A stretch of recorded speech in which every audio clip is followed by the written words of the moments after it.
Super Sentences is a fantastic writing activity that helps children to hone their writing skills. We concentrate on changing a sentence in 7 different ways to help children practice their flexibility in writing sentences. Okay everybody, today we're going to be learning about improving our writing. So on the board I've got a very, very boring sentence. Michael ran down to the river. It's okay, it tells us what's happening, but it's not very exciting. The principle of the activity is that there are 7 different ways that you can change a sentence. Alright, so the 7 different ways are adding in words, which some of you have suggested already, dropping in chunks of information, adding on at the beginning, adding on at the end of the sentence, changing words, adding a simile, and also alliteration. Now, in my magic bag, I have been working very hard at home. You will be so impressed. And I've improved this sentence in those 7 different ways, but they're all muddled up. I invite the children to come up one at a time and choose out the sentence that's been changed in one of those ways. This is really exciting and draws the children in. Michael ran like lightning down to the river. Which of the ways have I used here? The adding words. There are words added in, you're right, but there are special kinds of words. Listen, ran like lightning. Adding a simile. Well done, Ashley, it is adding in a simile. Michael, with tears in his eyes, ran down to the river edge. Hey, how has that sentence been changed and improved? Kira? Is it dropping in chunks? Well done, Kira, you're absolutely right, it's dropping in chunks. Once the children have decided which of the 7 ways I've used, we'll pin it up on the board next to the explicit description of that strategy. This helps them to know how to change a sentence when they get to do it themselves. All right, so our brand new sentence, you're going to like this one, I can tell, is the whale swam towards the sea.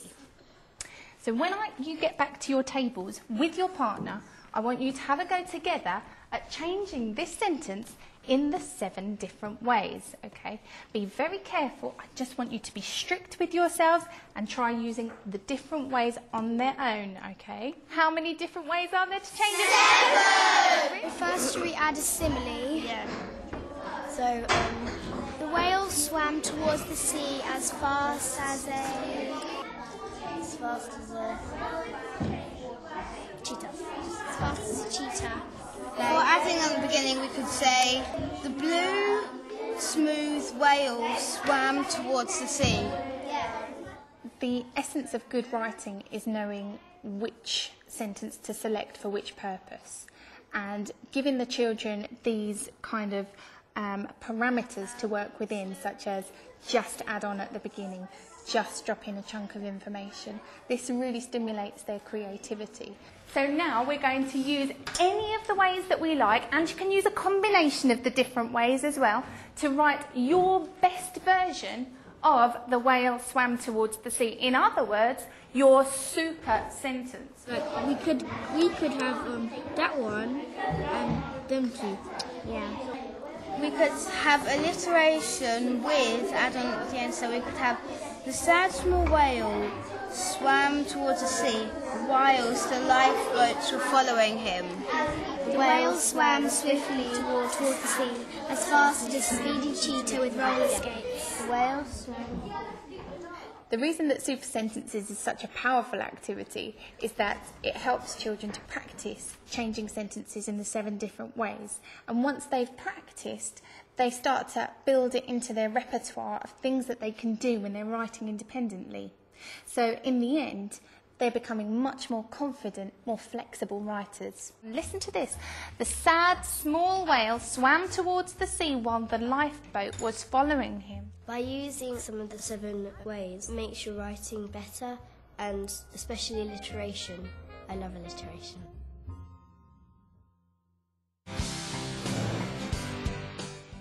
Wordscape is a multisensory approach that helps to stimulate creative thinking for writing. So this is the story of Tobias and the angel. Tobit was a farmer. He lived with his wife Anna and their son Tobias. Before the wordscape activity, we use a story so the children understand the context in which they're going to be writing their description of a setting. So Tobias set off to the marketplace to try and find someone to help him. Today's lesson is all about Tobias at the marketplace. In a moment, you're going to take the picture out of your envelope, and in your A-B partners, B is going to tell A what they can see in the picture. The reason why I get them to think about a modern shopping centre is because they have first-hand experience, so they have a starting point from which to talk about. Lift there, escalator there. I can see millions of people and a shop called water stores. In the I Can See activity, I start with the nouns and the children write the nouns down on the piece of paper. These are really important because they provide the vocabulary for the wordscape later. Right, we're going to move on to what I can hear. So see if you can write down 2 things that you would be able to hear in that shopping centre or marketplace. 2 things that you can hear. In the market I can hear some babies crying. Fantastic, so babies crying. Okay, if you've done 1 or 2 for what you can hear, see if you can move on to the next one. I can smell. I can smell. Once the children have generated the vocabulary based on a modern setting of a shopping centre, I'd show them some pictures of a Middle Eastern market. So we're going to look at what some of the differences are. Then we'd start to eliminate some of the modern features and vocabulary that they might have come up with. Escalators. Do you think Tobias would have seen escalators in his marketplace? No. Okay, so if you wrote something like that, like escalators, we might want to take that out for the next activity. So take out anything that sounds modern. Take out anything that sounds modern. When we're ready to start the wordscape activity, it's important to move the furniture out of the way so that you've got a large open space for children to place their vocabulary on. On the floor, we've got a carpet of words. So Mrs. Sharma's going to be my partner. We're going to demonstrate to you how wordscape works. I'm going to use the words that you have put on your sheets of paper to describe this marketplace to her. We're going into the market now. It's a really warm, hot day.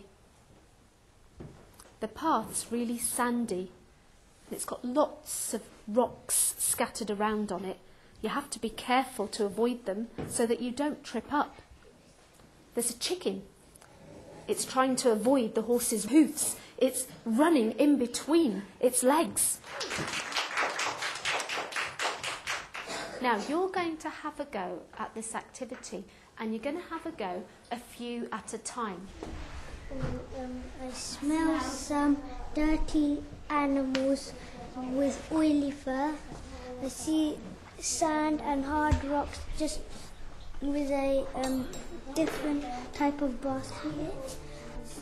Then I see some fresh rows of When the children walk around the marketplace, they're almost transporting themselves to that marketplace and are experiencing what it's like to walk through it. walking around and they're not happy.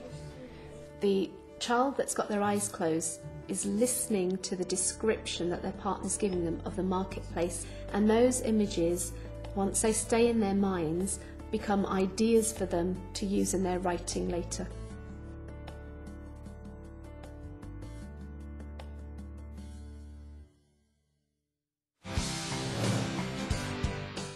I find that having a really multi-sensory spelling lesson that appeals to the various types of learner really has an impact on the children's ability to spell, but also their enjoyment of writing as a whole. I've got a word in my head, so we're going to play a game. You're going to guess the letters which you think might go in there. I. Okay, you're right actually. I is in there, well done. T. Yeah, you're right, actually. Very good at that today. Yeah, Mandy. G. G isn't in there. I'm going to start drawing our smiley face. So we've got the face. Navraj. A, yeah. So you've got a good part of the word now. Prem. P. And what word is it, Prem? Parties. Parties, well done. So today's lesson is all about making plurals of words ending in a consonant, then Y. On the board, I've got 3 words. One of them is the odd one out because it's actually spelt correctly. With your partner, I want you to decide which word is the odd one out and write it down on your whiteboards and then show me. And show me. Let's find out which is the right one.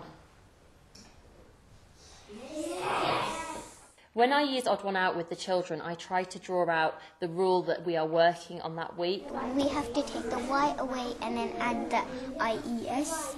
And show me your boards. I'm really impressed with some of those rules you've come up with. Take away the Y and then add the IES. We're going to play a game now, and it's called Quiz, Swap. What you're going to do is you're going to stand up with your words, and you're going to walk around the room and find a partner. So you say your word, and they spell it, okay? Then your partner will say their word, and you spell their word. If you both get the words correct, you spell them correctly, you can swap cards. Off you go. My word is ladies. LADIES. What's your word? Pennies. PENNIES. The children really like this activity because they can move around the room and they can talk to each other, and they like the competitive element in trying to swap as many times as possible. Baby. BABY. Thank you. Once we've played the game, a really good way to consolidate is for the children to put the target words into a word search. This provides them with an opportunity to practice writing out the key words and apply the rule. PARTIES.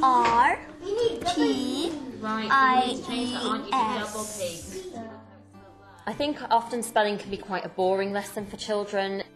By providing the children with a range of different activities and different games, it really engages all their senses and makes it fun for them, and they actually really enjoy coming to spelling lessons. Just do the hooks like this.